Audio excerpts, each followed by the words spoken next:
This is Fantasy Football Picks and Bets on the Mayo Media Network, presented by Prize Picks. Week 16 Waiver Wire Pickups, the injury report, defenses for both Week 16 and Week 17. Hit the time codes for all of that, or hit the link down in the description to the article, which has all of this stuff in it. Plus, the Monday Night Football breakdown on prizepicks.com. See if we can find ourselves a winner. That'd be nice. Right? Use code MMN at prizepicks.com to get a match deposit of up to $100, thus already making yourself a winner. You make the deposit 100, get 200.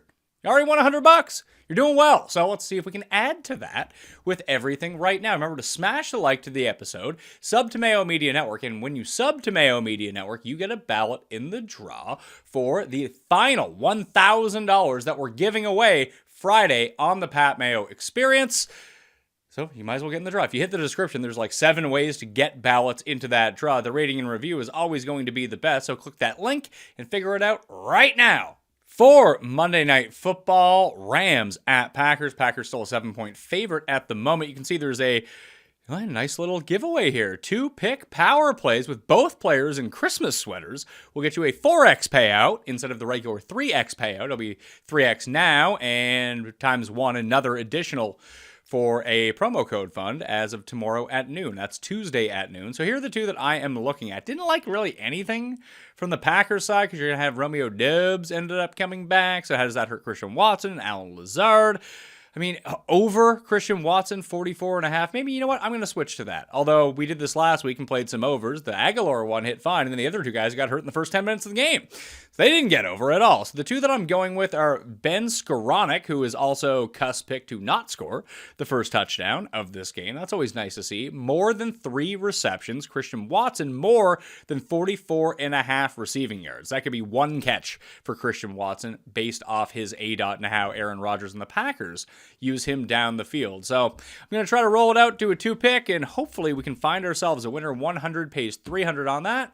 Pump that in right now, and hopefully we can get ourselves back to the winning ways on Prize Picks. That'd be nice. If you missed Sunday Night Football, or Sunday Night Live, breakdown with myself and Mike Leone and Cust, I recommend you go check that out on the Pat Mayo Experience feed right now. You get to see the real-time reaction to Cust's glee over the Patriots losing on the very final play in the game, and you get to see me sweat 10K live on the show. It all ended up working out for me. I mentioned if you sub to the newsletter, you can click on the link right now. That's down in the description as well. It's where all the injuries are, the snap counts, easy place to find them all. You get the link to all the ways that you can enter into the draw, $1,000 being given away on Friday. You got the recap, Cuss being a crazy person, probably clinched himself the old Craziest Person of the Year award at the Cussies. Voting will start soon for that. You can see we walked through how I ended up winning the 10K. It was a lineup I gave out on the Friday show with Chris Meaney this week. But here are the injuries at running back this week. Caleb Huntley exited the game. Damian Harris did not play, nor did Jeff Wilson. Obviously, Ramondre Stevenson remained in. He had a great game. We'll see how he shapes up for this week against Cincinnati. Josh Jacobs played. He's going to be likely in for the rest of the time because he's on the injury report every single week, and he plays every single week. Dameon Pierce is done for the year, and Jonathan Taylor looks like he's done for the year as well. He's a high ankle sprain.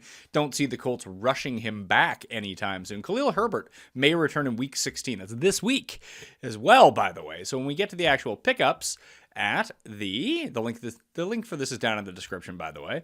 The snap shares, they're in there. They're in the newsletter as well. But the pickups, Deion Jackson, I have at number 1, mainly because the Colts are unlikely to, they're not favored this week. They're 3-point dogs. We know that's not always the craziest thing. But when they were leading in the game on Saturday before absolutely blowing it against the Vikings, we got a lot of Zach Moss in replace of Jonathan Taylor. Now, when they were losing and had to throw third downs, it was a lot of Deion Jackson. So if you think that they're going to be playing this game against the Chargers from behind, Deion Jackson is going to be the play that you want. If you think they're going to be playing from ahead or in a very neutral game script, then it's going to be Zach Moss. I happen to think they're going to be giving up points, so I like Deion Jackson the best. But you can see how you could switch those two if you really needed a play this week. Tyler Algier, number 2. I mentioned Caleb Huntley out. Obviously, Cordarrelle still very much in the mix. They started using Avery Williams as well, but Algier just looked really good in the second half of the season, so he remains at number 2. Chuba Hubbard is getting the best of my guy, Donta Foreman, right now, so he's at number 3, and he is the pass-catching back in that offense. Gus Edwards continues to get his 7 to 13 carries a game. If he can sneak into the end zone, you could see how he'd be valuable.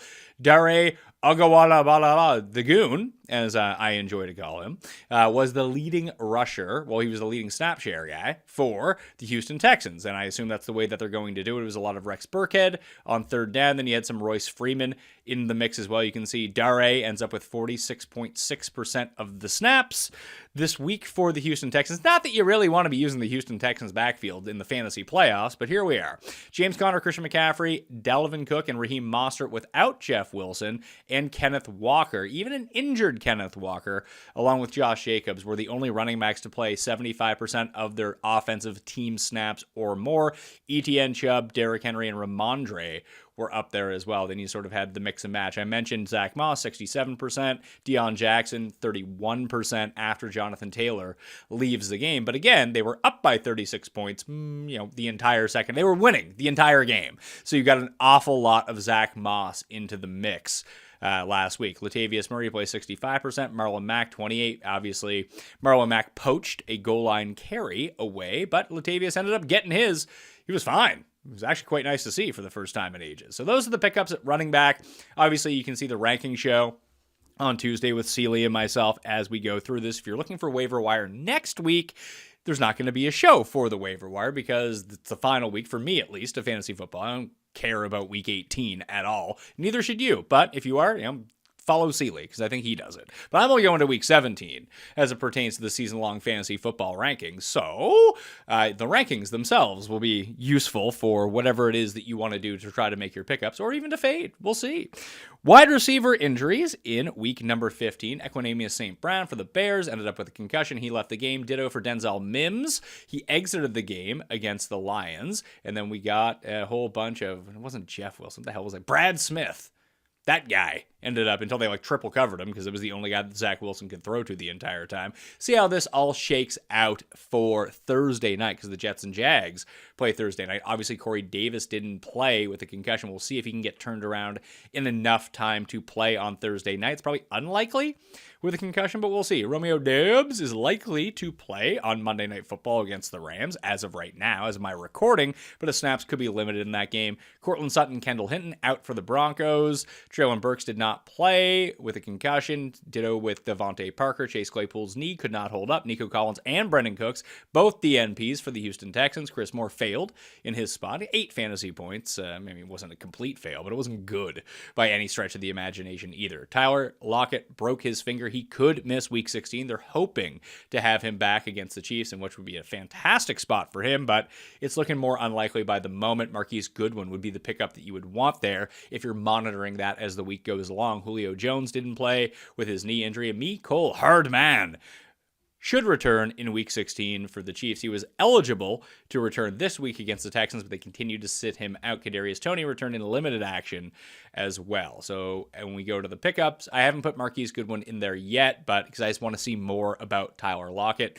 But Donovan Peoples-Jones, DJ Chark doesn't get Sauce Gardner shadowing him all game next week. So that's a good sign for his fantasy prospects. Treylon Burks, Chris Moore, and Elijah Moore are the top 5, assuming those other Jets guys are out against the Jags. And you have Dotson, Skoranek, Mac Hollins, Darius Slayton, and Demarcus Robinson. Moving into the injury report for tight ends, we had Hayden Hurst and Dallas Goedert, both not playing in their matchups. Goddard should return next week. I don't know if he'll be on a full complement of snaps, but it's against the Cowboys, so we'll see how that goes. Hurst he's missed the last 2 weeks with this calf injury and got hurt the previous week, so we'll see if he can end up mustering the ability to come back for the Bengals, because they're missing him a little bit on the offensive side of the ball. Everyone's just banged up over there. Like Higgins and Boyd did not look 100%, although they both had really good games, but it happens. You got to get your full complement of guys back for the playoffs, or at least that Week 18 matchup, which could be very critical against the Baltimore Ravens. QBs, Ryan Tannehill, gutsy performance from Tannehill. Carted off at one point in the game, comes back and almost defeats the Chargers, but we'll see how his ankle holds up this week. This happened earlier. He returned to a game and then ended up missing the next week. So their big game is week 18 against the Jags.